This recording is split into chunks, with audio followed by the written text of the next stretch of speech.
Hello guys and welcome back to the channel. Thank you so much for tuning in today. We have a great episode on the Xbox Game Pass subscription service. Just last week, Microsoft has announced that the Xbox Series S game console will be shipping at the $300 price point.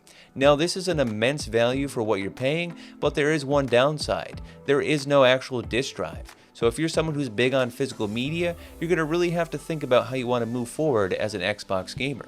You have a couple different choices. You could either buy digital download codes from GameStop, you could download games from the Microsoft Xbox Store, or you could subscribe to a subscription service like Xbox Game Pass. For those unaware, Xbox Game Pass at its core is essentially Netflix for the gaming world. You pay Microsoft a small monthly fee, they give you access to a bunch of digital downloads.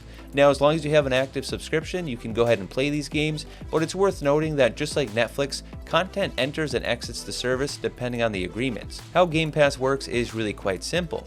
Microsoft will pen an agreement with the developer and then add the game to the Game Pass service. As long as you have an active subscription, you can then download and play the game. Now on Microsoft's side, they issue your Microsoft account temporary licenses to all games in the vault. At the time of writing this video, there are over 100 games that you can play on your Xbox One. Believe it or not, there are actually 3 tiers to the Xbox subscription service.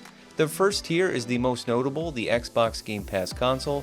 This was the subscription that started it all, retails for $9.99 a month, and again grants you access to over 100 games, all downloadable on the Xbox One of your choice. The second tier available is Xbox Game Pass PC.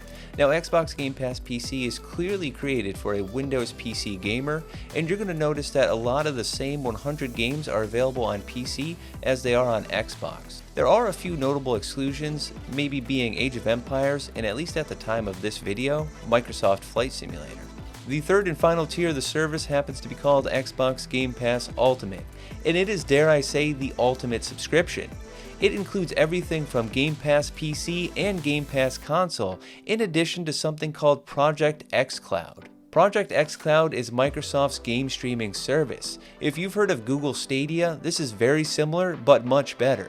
Microsoft has been beta testing this program, and so far I've heard great things about it. Right now, Microsoft's goal is to get all 100 Xbox Game Pass games onto the service. You're going to have a limited catalog, but it's a fantastic value for only $14.99 a month. In addition to getting all Xbox, PC, and xCloud access, you're also going to get EA Play. Now, just recently, last week, Microsoft announced that Xbox Game Pass PC and Xbox Game Pass Ultimate subscribers will get access to EA Play at no additional cost. This means that all games from the EA Play catalog will be available free to play with a Game Pass PC or Game Pass Ultimate subscription.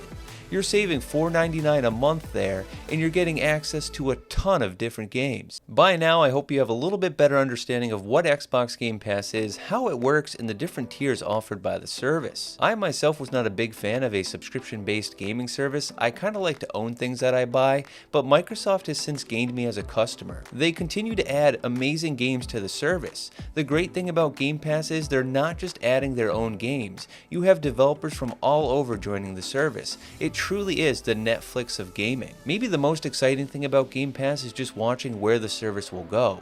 With Microsoft pushing out a next-gen console without a disk drive, you can guarantee that they're going to be pushing Game Pass.